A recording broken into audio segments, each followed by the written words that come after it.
Hi there, in this video, I will give you a quick guide on how you can verify your Myfxbooks account.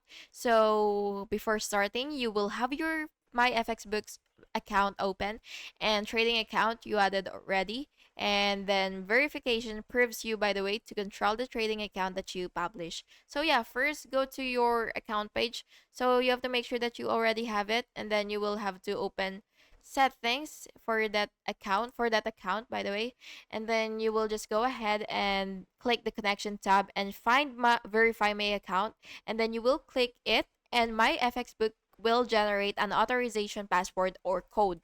Open your trading platform or follow the MyFX instructions for the specific connection method and enter that authorization code where required.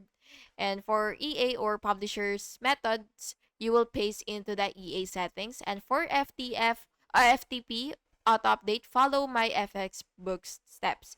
And after inserting the authorization, return to my FX book and you will click verify, and then you should see the confirmation and the account status turn to verified. Then you will keep the generated password safe for future verification needs. And yeah, again, you will have to make sure that you have your account ready so that you will be able to do the steps that I've just mentioned. And that's it. Please make sure to like and subscribe if you found this video helpful. Thank you and have a good day.